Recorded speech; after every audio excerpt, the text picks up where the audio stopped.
Bonjour, monsieur le directeur de Bonjour. HELP. Alors, Pouvez-vous nous faire une présentation de l'organisme HELP?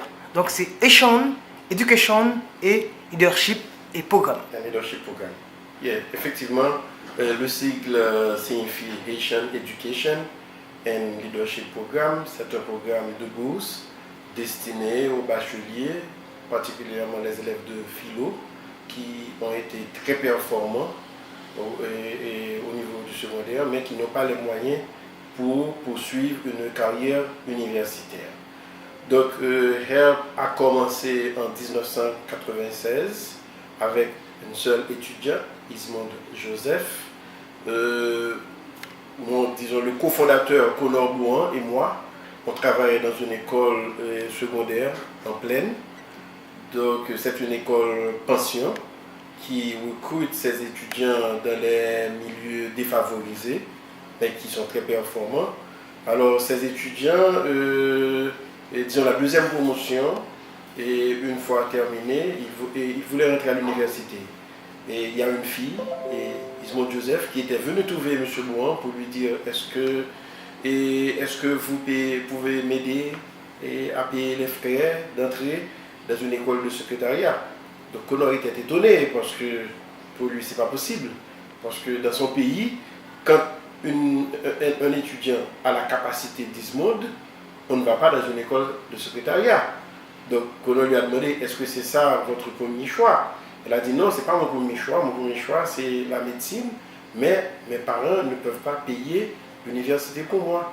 Donc et Connor a dit bon, il faut essayer. Elle a dit non, j'habite Cité Soleil, c'est pas possible. Donc Connor lui a donné les 500 gouttes pour payer les frais d'entrée à l'université. Et c'est comme ça que l'aventure a commencé. Mais il y avait un autre garçon, c'est Florina Joseph, qui était venu également me trouver. Et Connor et moi, on a séparé les frais d'inscription pour Florinal. Et actuellement, Florinal fait un doctorat et Ismond est docteur. Voilà comment a commencé l'aventure de HELP. Mais moi, je divise l'histoire de HELP en trois parties. Il y a une partie qui commence à partir de 1996 jusqu'à, disons, en 2003. C'était de manière informelle. Je dis toujours que HELP a commencé dans les poches de Connor et dans mes poches. Et donc, c'est en 2003 qu'on a loué une maison, qu'on a embauché un directeur. Et de 2003 à 2009, c'est le moment où l'on a commencé à mettre en place la structure de l'organisation, mettre en place la machine, le mécanisme pour faire fonctionner l'organisation. Et on s'est donné une mission. Mais c'est de 2009-2010 à aujourd'hui, donc la machine est en place et on fait fonctionner cette machine à plein. Ça veut dire qu'on a mis des mécanismes pour pouvoir atteindre notre mission. Mais comment avez-vous vécu ces 20 années? Je vais parler de 1996 à 2016. Bon, de 1996 à 2016, donc, bon, c'est pas facile parce que d'abord il faut ce que j'appelle le nerf de la guerre parce que sans moyens, on ne peut pas. Donc imaginez la première fois quand Ismond avait demandé de l'argent à Connor lui avait donné l'argent, mais après, il fallait que Connor trouve les moyens pour pouvoir supporter Ismond qui fréquentait à ce moment une université privée. Connor avait fait appel à ses parents et c'est d'abord son père et sa mère qui lui ont envoyé de l'argent et c'est avec cet argent qu'on a pu payer les frais d'inscription. Et non pas seulement pas les frais d'inscription, les frais scolaires et les livres pour Ismond. Donc, comment on a vécu? On a vécu, c'est comme dans le pays, mais ce qui est important, on ne fonctionne pas comme le pays. Donc, parce qu'on est là pour transformer, pour la transformation de ce pays. Parce que notre mission à nous, c'est à travers nos bourses d'études basées sur le mérite et le besoin de former une communauté de jeunes leaders et professionnels qui vont contribuer activement à une Haïti plus juste et plus équitable. Qu'est-ce qui est innovant chez vous? Bon, ce qui est innovant chez nous, c'est d'abord la manière de procéder. Quand vous allez à l'université en Haïti et vous allez à l'école, on vous donne carrément l'instruction. Mais une fois que vous laissez la porte de l'université, plus rien. C'est à vous de vous débrouiller. Nous autres, ce que nous faisons, nous essayons de compléter, de donner ce que l'université ne donne pas.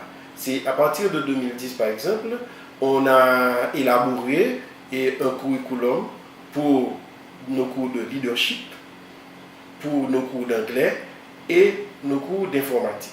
Par exemple, pour le leadership, c'est un programme de 4 ans, d'anglais de 4 ans, mais pour l'informatique, c'est 2 ans. C'est-à-dire, nous essayons de voir le marché également. Quand un étudiant, quand il termine, qu'est-ce qu'il va faire? Une fois diplômé, qu'est-ce qu'il va faire?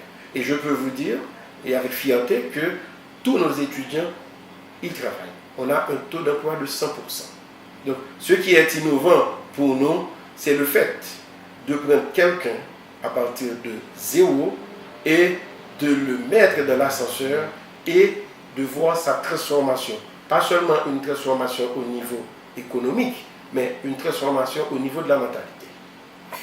Sentez-vous en compétition avec d'autres structures de la place?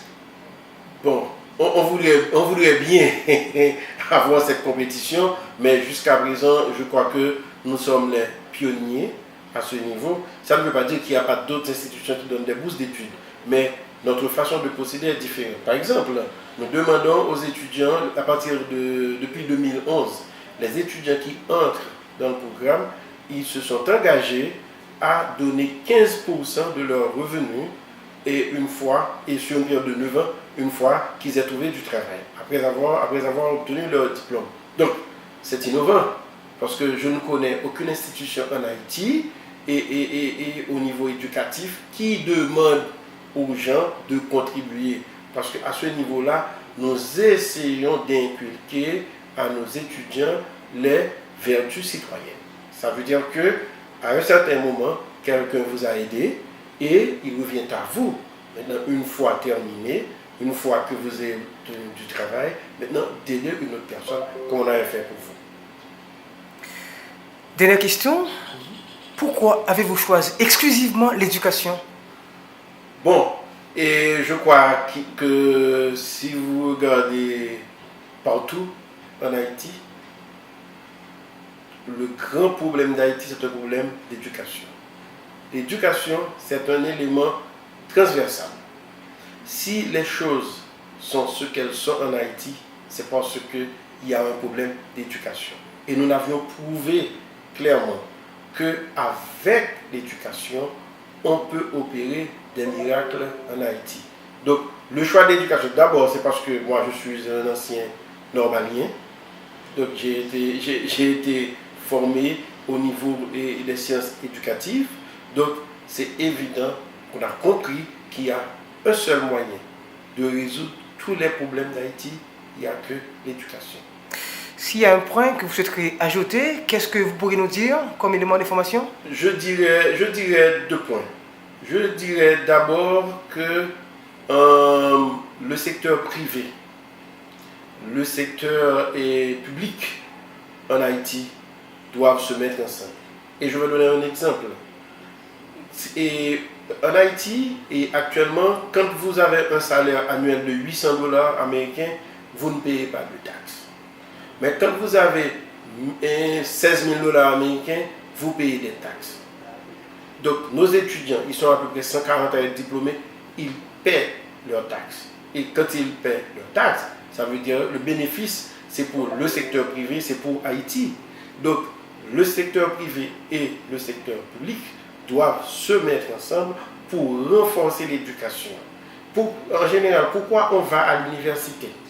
On va à l'université pour faire des recherches, pour trouver du travail et pour créer des richesses. Donc, si on n'investit pas dans l'éducation en général et dans l'enseignement supérieur en particulier, il n'y a aucun moyen pour Haïti de se transformer.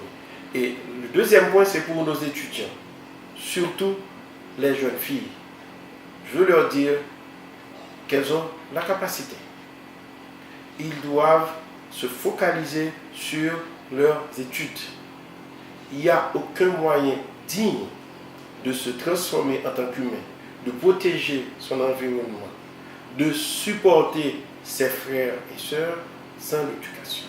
Merci. Merci infiniment, directeur. Merci.